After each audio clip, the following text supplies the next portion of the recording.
Welcome to Speaking in Spoons with your host, Christina Brookman.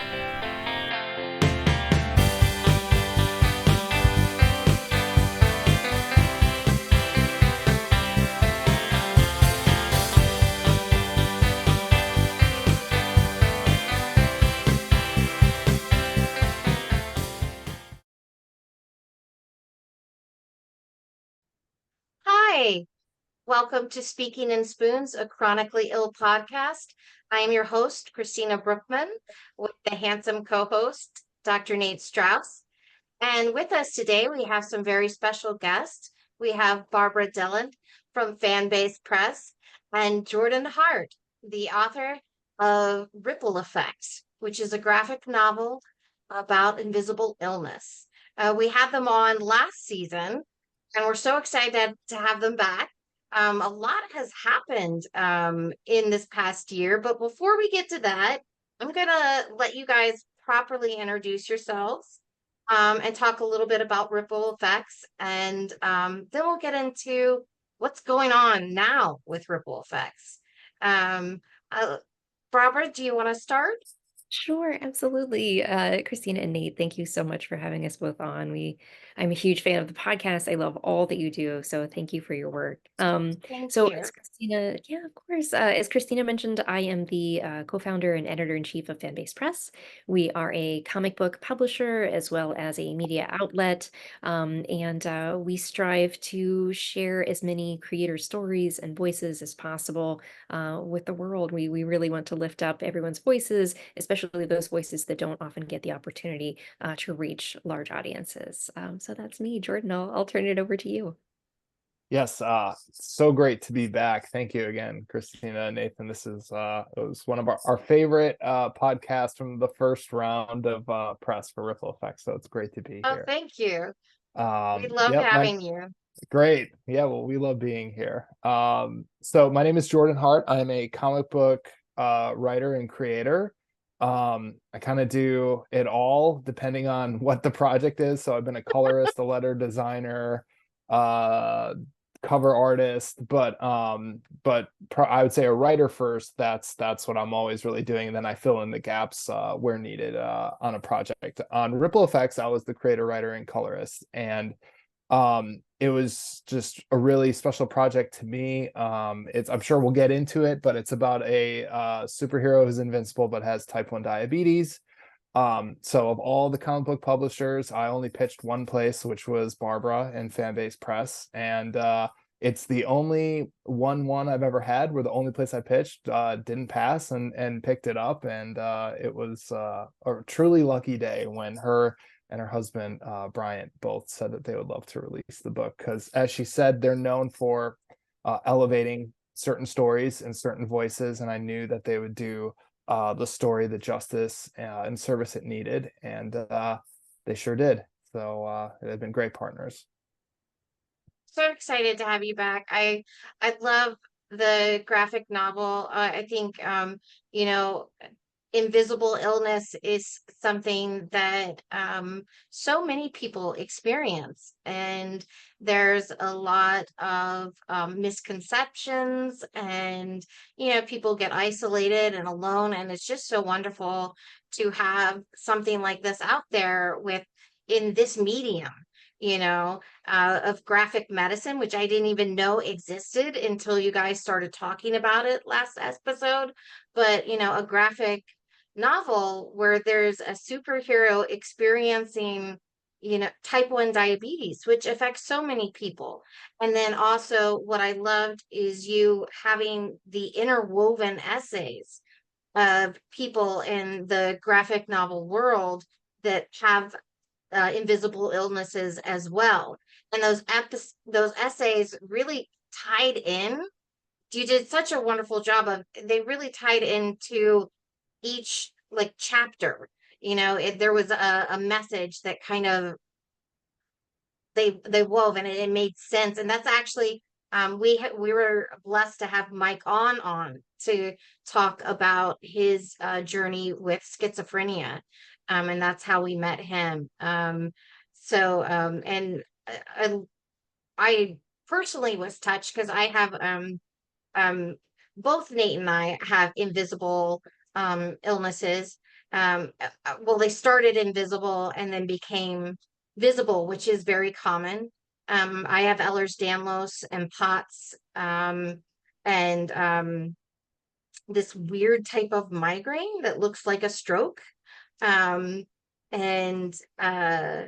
but so it was beautiful to read. I'd love for you to talk about your journey this year. I've seen all of the messages of like the award seasons and all that stuff. So could you speak to that and how the reception of Ripple Effects has been?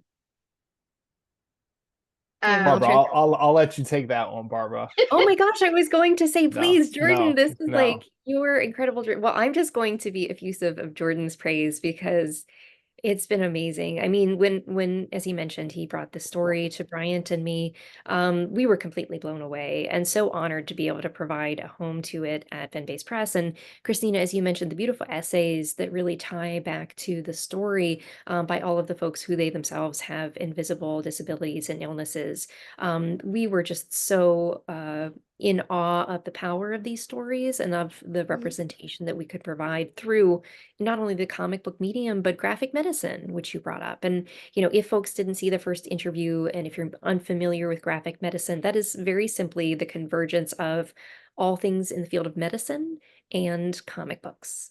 So it's a wonderful new emerging field and genre that really can speak to whether it's a memoir talking about someone's lived experience, whether it's a narrative story like Jordan's, but all of them can be so powerful in providing representation and visibility to things that may not have previously had a voice. But I'm actually going to turn things over to Jordan because I'd love for you to share your experience at Comic-Con last year, because we did have folks who came up to the table and talked to Jordan having read the book.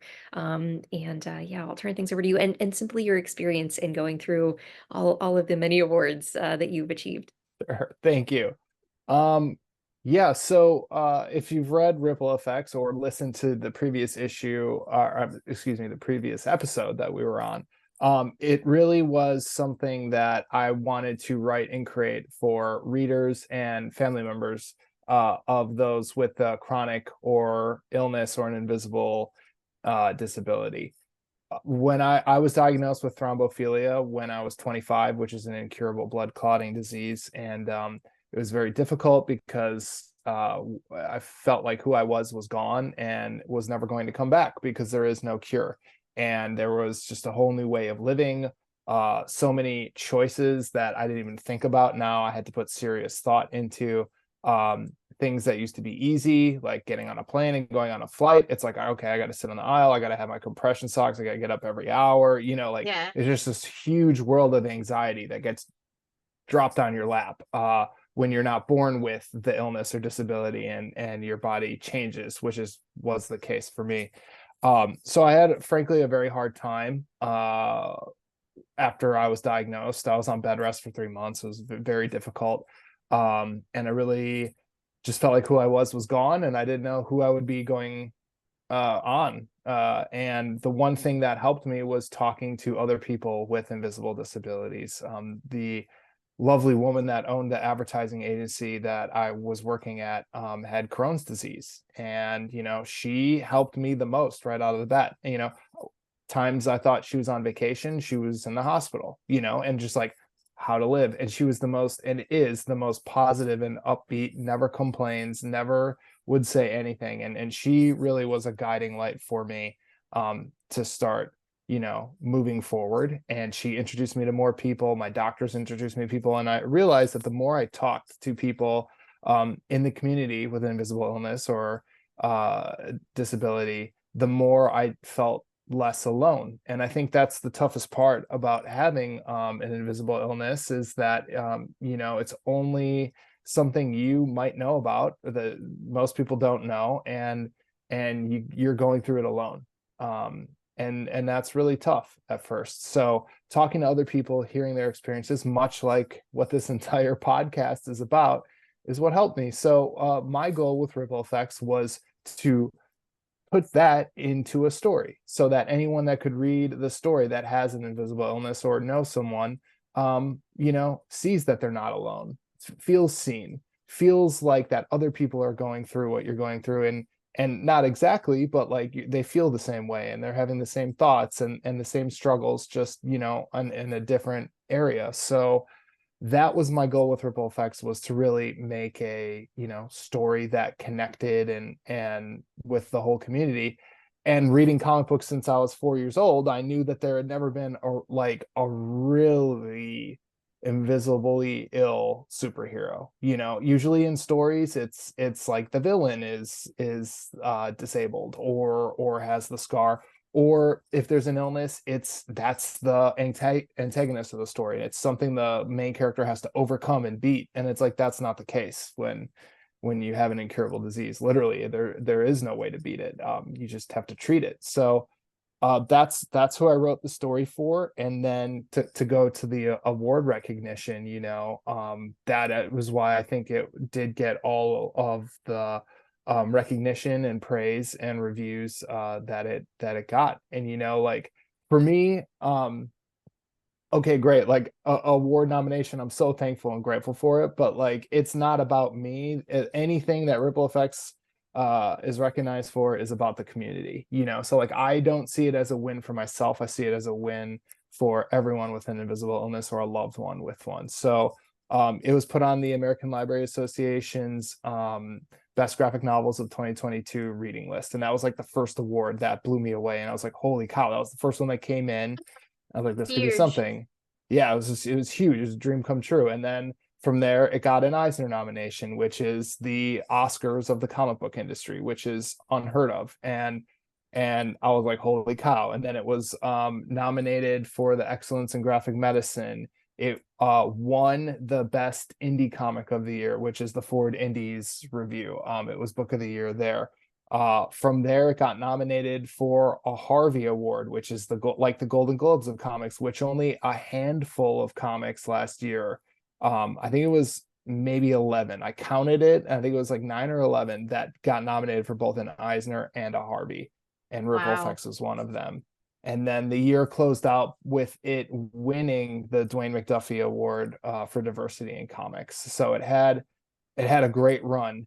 And there are other ones in there too that I know I'm forgetting, but I'm rambling here and I'm trying to keep No, it short. it's exciting though, because it's the awards are wonderful accolades for like what you achieved, but it's also like to what you were saying, it also helps raise awareness and education to invisible illness, Exactly. and what it is. And I love that you spoke to the fact that it's not just for those with invisible illness, it's for those in the family and their circles to help better understand what they go through. Because I think sometimes you can talk blue to your face to your families and loved ones, but you're all too close to it. And if they hear it from another person's perspective, then sometimes it clicks. And I love that. And to that effect, let's talk about like the big news. What's coming up for Ripple Effects now? I got excited when I saw this, Barbara. So I'll let you make the official announcement. Sure. Go for it. Absolutely. Well, thank you for providing us with this platform to discuss it. Because of how important we felt that the story was and how much it resonated with folks, we wanted to take it further. I mean, we wanted to be able to represent more individuals with invisible disabilities and illnesses, and not just adults, because I feel like this is a story that is more geared towards adults or, young emerging adults. But we wanted to do that for kiddos as well, because I don't know that there's a lot there's never enough. Ultimately, there's definitely some great storytelling out there. Yeah. But we always need more. So what we are doing is that we are doing an expanded hardcover edition of Ripple Effects, and we are adding so much amazing content to this. And I'll add, we're actually doing it in tandem, which I believe when this episode airs will be live with our Kickstarter campaign, because Next year is Fanbase Press's 15th anniversary, if you can believe it. We've never done a Kickstarter before, and we thought this was the perfect book to do it with. So the Kickstarter will be to fund the production costs of the expanded edition hardcover. I will note a few of the things that we're able to share about the added contributions to the book. First and foremost is a new foreword by Eisner-winning writer Gail Simone, who, oh my goodness, is on Uncanny X-Men right now. Jordan, am I correct in saying Correct. that? Yep. And so many other books. She's releasing a novel this year for the first time, but she's absolutely amazing to contribute her time and efforts to the book, and she's been so supportive all throughout this journey. In addition, because we want this to resonate with librarians and educators who do so much on the front lines, especially now, to fight censorship and to fight book bans and challenges, we want to do as much as we can to support them because they absolutely need our support. So we're also adding study guides to the book, which we hope will be a boost to, educators, students, librarians, and patrons. One is by Eisner-nominated writer and educator Tim Smythe, and the other is by Literacy Advocates Creators Assemble, led by Moni Barrett. And so we're going to have two amazing study guides and resource guides in the book. And there is some other additional content that I can't yet announce. It's exciting. Some surprises on the way, but my favorite part of the book is an art gallery that we're doing. So we have asked 5 kiddos who each have their own invisible disabilities and illnesses to draw themselves and explain why they are superheroes. And we have partnered them with professional artists. We have Liana Kangas, Ray Anthony Height, Donna Gilio, and Manuel Martinez. I'm going to keep the last one a surprise. But they are taking the kiddos' artwork and adapting it to be a fully realized superhero. Oh, wow. So yeah, so we're putting them together. So that entire art gallery will be in the book. And the kiddos have everything from, cystic fibrosis to Mollaret's meningitis, autistic children. So we, again, wanted to have a different spectrum, a wider spectrum represented in the book of invisible disabilities and illnesses.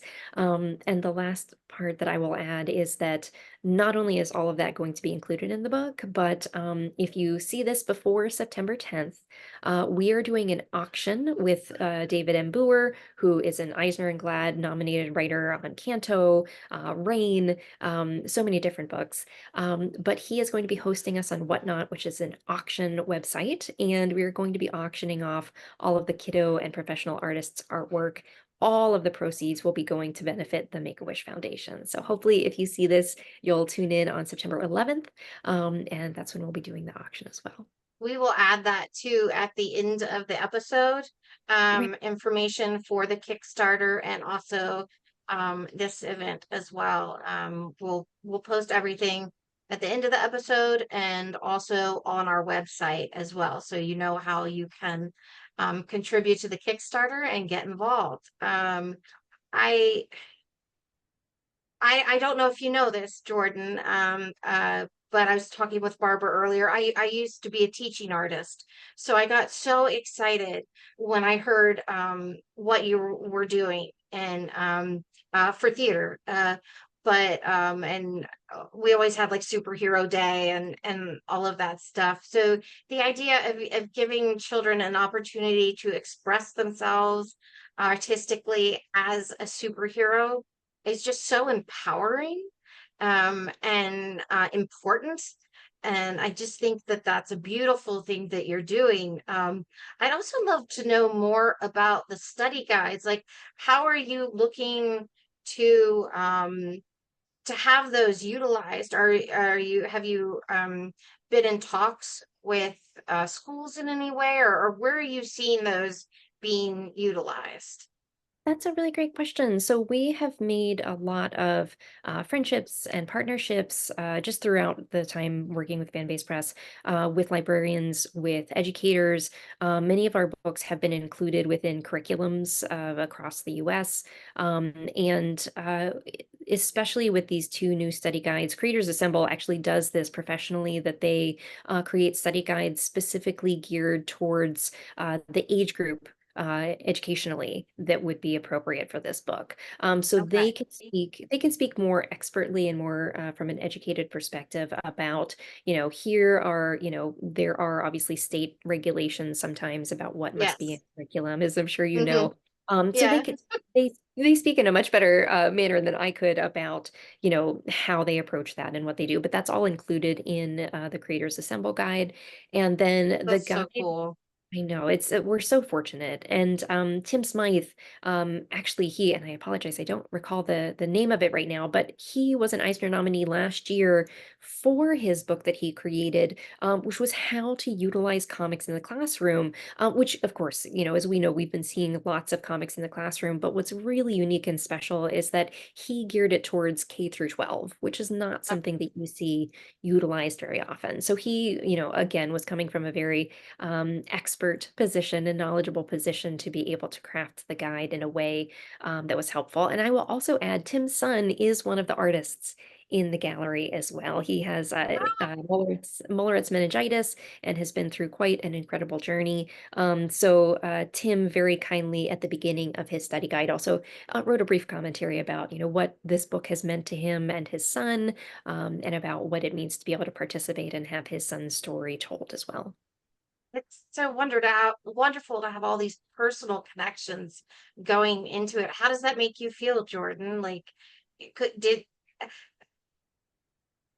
is this any way what you expected when you started out in your journey? No, no, not at all. I mean, it makes me feel unbelievable and great, but I had no idea, like from just writing the script and writing the story treatment and sending that to Barbara and Brian and to it being here. It's really been the craziest journey of my life for sure. And it just seems to be getting better every day, and I think especially I'm really excited about the child gallery and the superhero auction we're going to do for Make-A-Wish, which I think is such an important That's organization. So cool.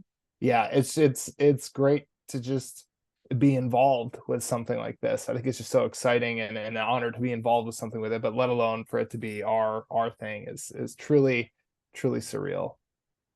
And for ripple effects too, I hope that one of the characters from the children will end up in the sequel.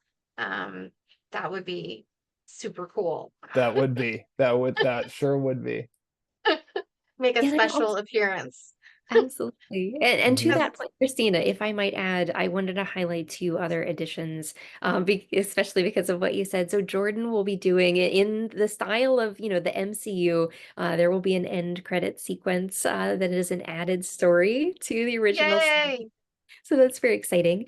So both Jordan and artist Bruno Chirulu will also be returning for that end credit sequence. Good. And we are so Because there has fortunate. to be a sequel. Oh, of course. Yeah. Mhm. We would love Mhm. that. Yeah. Also, we are super fortunate. So Justin Harder of Klaus Studios was the original cover artist for the book, and he is returning to do a brand new wraparound cover for the hardcover, which is That's absolutely cool. gorgeous as well. So definitely stay tuned for that and check it out in the links below. What is it like doing a Kickstarter? Like you say, this is your first Kickstarter, and congratulations on your 15-year anniversary. That's a huge deal, and I know how hard you guys have been working. So it's wonderful to have this celebration with this project. What has that been like for both of you? It has been a full-time job in and of itself. It is quite an endeavor to do a Kickstarter, but I think we are so fortunate to have such a wonderful community in the comics community to guide us and to support us every step of the way. So, and including the folks at Kickstarter have been very helpful and thoughtful in providing guidance as we move forward with the campaign. So we're truly appreciative of their time and talents as well. So, Jordan, what has it been like for you to see your name on Kickstarter? Yeah, well, it hasn't been so bad for me because Barbara and Brian have to handle the full-time job aspect of it, where I said, just tell me the sizes of the graphics you need and I'll get them to you. You know what I mean? I was like, I'll do the production work. Just tell me whatever you need, I'll get it to you. But yeah, they're doing all the work. But it's been great, you know, and to have the projects we love selection. So Kickstarter did name us a project they love. And before we went live, we had that Wow. designation. And I think that again just speaks to the impact of this story. You know what I mean? And it just like, again, like everything, it's another win for the community in my eyes, that Kickstarter sees a story about invisible illness as something they want to get behind and something that should be seen and that people should know about. So Yeah, that's very, you know, it's an honor, and I'm very excited about that too, because there's a lot of Kickstarters. So, there's there just are a this like lot. a lot of Kickstarters. So, it's not easy to get that designation, and the fact that they gave it to us right away is incredible. That's a big deal. Congratulations. Thank you. So with Kickstarter, and some of our listeners may not be familiar with Kickstarter, but if they go to Kickstarter and with this, is this a contribution and they will receive the new hard copy edition? That's correct. So Kickstarter is a crowdfunding website, and it's been around for maybe about 10, 12 years, and it's grown exponentially during that time. But ultimately, what you do is if you visit the link below in the show notes, it will take you to a page that you'll need to create an account. And so you can sign up. You'll need to add just an FYI that you'll need to add your credit card information because, as Christina mentioned, given that this is crowdfunding, you would be essentially making a purchase of a different reward tier. We have a number, I think it's between 10 and 15 reward tiers available through our campaign. The first one being simply a digital copy of the hardcover. So if you're more of a digital comics person, we want to be thoughtful of that. You can also get digital copies of a number of our award-winning books if that's of interest. But then you can, just purchase the hardcover in and of itself. You can get signed copies. You can get a remarked version. Well, Jordan will draw a superhero in it for you. But we also have really exciting reward tiers because, again, we want to go back to honoring librarians and educators and the work that they're doing right now on the front lines against censorship. If you want, you can donate a copy. So one of the rewards is donate a copy to your favorite library or school. Oh, I Um, love that. Absolutely. And then we also have a, buy a copy, donate a copy. All the way up to we're doing a panel discussion on graphic medicine with experts from the genre and from the field. So that's one of our higher tiers if you wanted to donate to that one. But yes, ultimately the way it works is we have a campaign goal that we have to meet financially in order for the campaign to be successful. So it's sort of an all or nothing campaign. So we do hope to reach and exceed that. If we exceed it, we will have what's called stretch goals. So if we, go above and beyond, to X amount of money, we're simply going to donate copies to schools and libraries. So we'll have on the Kickstarter page an opportunity, if you're a librarian, if you're an educator, to put in your information to be randomly selected one of those schools or libraries to win a donated copy. Because we're very thoughtful of the fact that, depending on where you are, a lot of libraries have a hard time purchasing books, based on Yeah. state federal regulations or local regulations. You might have to purchase through, X distributor, or you can only purchase it here. So we just want to donate the copy directly to you, no strings attached.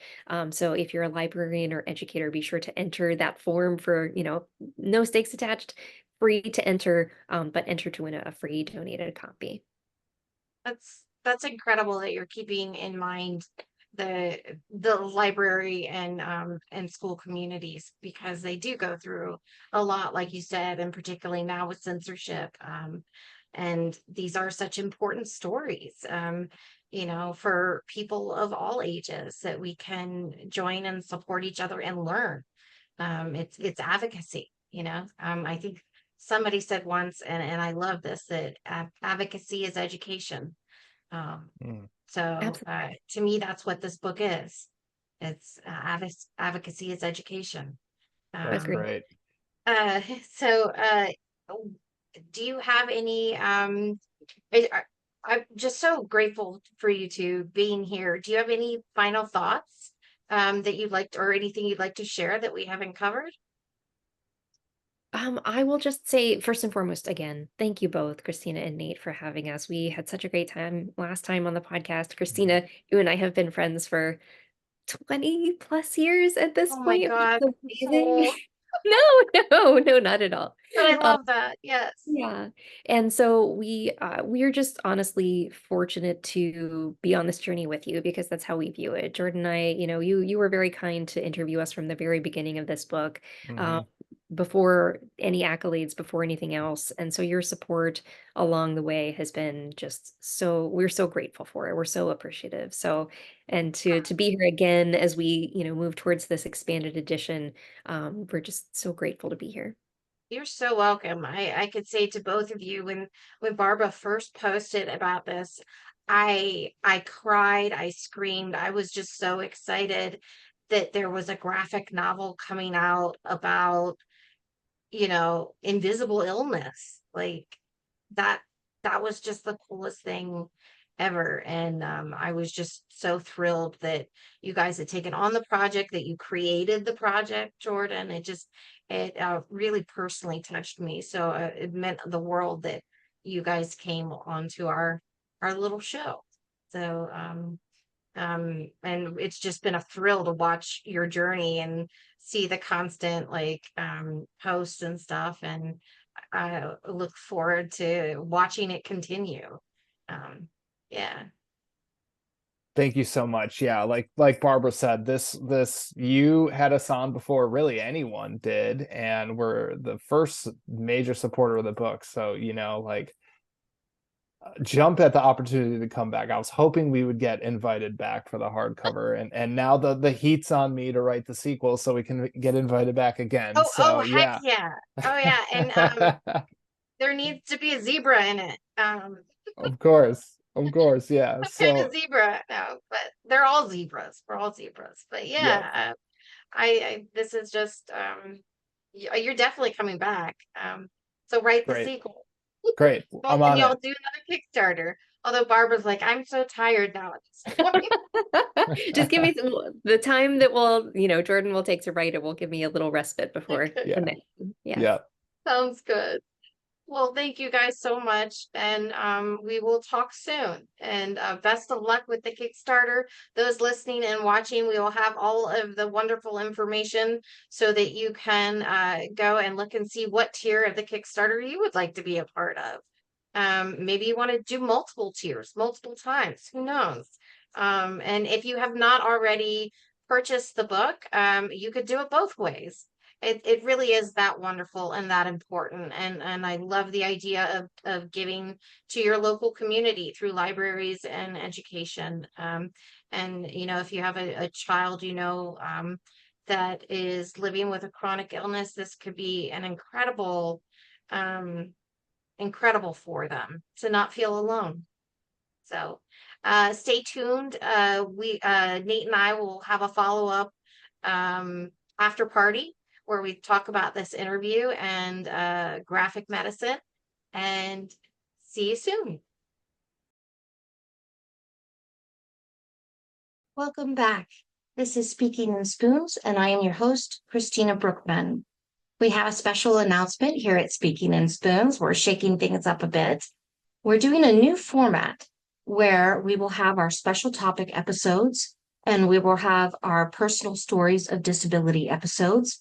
And then the following week, we will follow up with our new panel of spoonies in a lively discussion about the episode that you viewed or listened to. Every person on the panel of disabilities has their own disability, a different disability, and we are all advocates. So I'm very excited about this new growth for the podcast. And their information will be available at the end of this episode and on our website, www.speakinginspoons.com. We are grateful to everyone who has participated in making Speaking in Spoons what it is, and looking forward to the future of Speaking Spoons as well.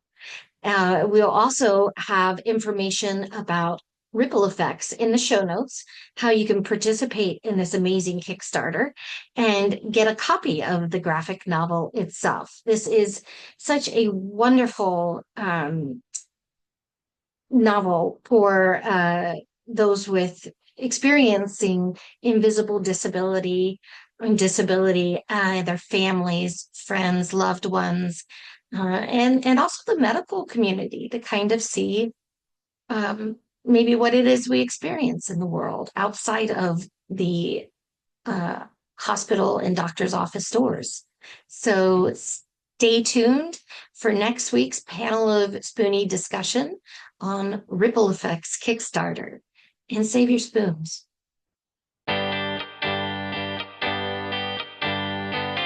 If you want to contact us, please send a DM or email to speakinginspoons@gmail.com with any stories you have or would like to interview with us on any of our upcoming topics. And check out our website for all of our upcoming episodes and what's happening in the Speaking in Spoons community at www.speakinginspoons.com. Thank you for listening to Speaking in Spoons, and have a great day.